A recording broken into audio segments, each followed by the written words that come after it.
me, politics needs to capture what really being human is about. And I don't see it in Marx's political thinking. I don't see it in John Stuart Mill's political thinking. I think both of them just wimp out. So where do I look? Well, you might remember my first lecture. I know, a long time ago, back in September. No, it was even August. My first lecture, where I told you that for me, politics is about how we civilize ourselves. And it really is. And at the core of that is a different understanding of the human person. And it's not my understanding of the human person. This is a classical understanding of the human person. And you could look to a lot of sources that we've talked about over the course of this semester to get a sense of what that classical conception of the human person is. We could look at Thomas Aquinas. We could look at Plato. For me, I think the best language for capturing this understanding of the human person is Aristotle's language. And Aristotle defines the human person in two ways in his writings. One way, of course, is the way that we've talked about at some length, right?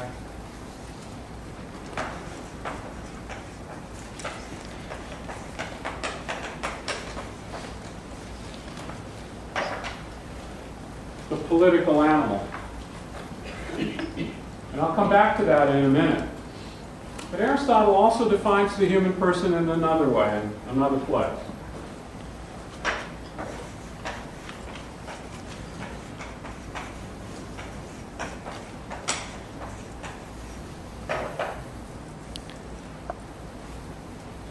An animal that uses, this word right here. The nominative form of this is logos, and it's one of those words that means a lot of different things depending on its place and its application. So it's a very difficult word to translate. Usually, it's simply translated as reason. So, I mean, if we think about it in that sense, then what this means is that the human person is a creature, that the animal that uses reason. But this word has a lot of other connotations to it as well. For example, at the end of a lot of science words, you'll see this, say like the word biology. This part of the word biology comes from that same root. Bio, I think you can recognize, has something to do with life, but the logi part, the logi part, that comes from the word logos. And it means order. A rational structure to it. There's that reason aspect to it. Another way of understanding this word logos is really going to throw you maybe a little bit for a loop. It also means speech, the words that we use. So from this perspective, if we think about what Aristotle has to say, just looking at this side of the definition that I'm offering you from Aristotle, then being human, it would seem to be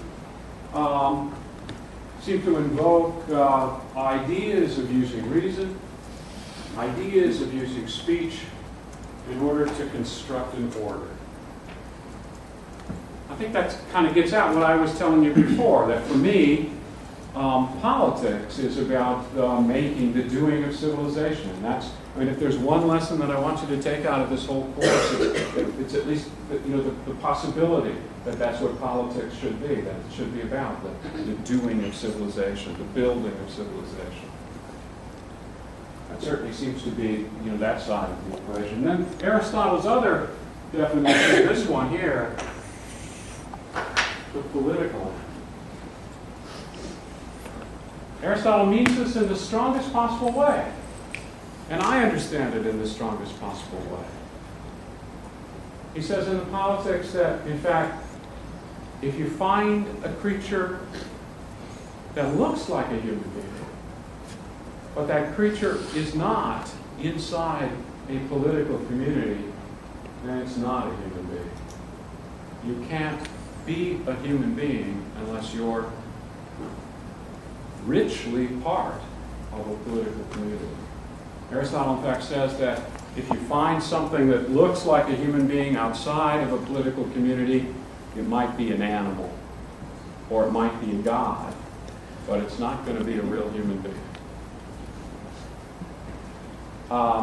Doesn't this seem like a much richer understanding of what being human is about than Marx's Homo faber or John Stuart Mill's a notion that human beings are just seekers after utility and pleasure? When I was a freshman political science major, political science and philosophy major, a long, long time ago, you can guess, right? Since I've been teaching this course for 25 years, I had to memorize a definition of what politics was. And it was right in the beginning of my American government textbook. And it was from a very famous American political scientist named Harold Lasswell. And Harold Lasswell defined politics as who gets what, when, where, and how. He defines politics as the kind of the official dividing up of the goodies of society. I think that's remarkably similar to the way that John Stuart Mill seems to understand the human person. There's a fit there. For me, that just doesn't work. Didn't work for me a long time ago, and it works less for me every year that I teach this course. Less and less am I persuaded by that way of thinking about what politics is about. Is that really what should be going on in those white buildings downtown? The divvying up of who gets what, when, where, and how? Is that really all that we expect from our political life? Is that really all that we expect, when we cast our votes or when we engage in the political process? Who gets what, when, where, and how? I hope not. I think we really need to aim a lot higher. And if you're asking me what my political theory is, it's this idea that politics should be about the doing of civilization, and if it settles for less than that, we're getting shortchanged.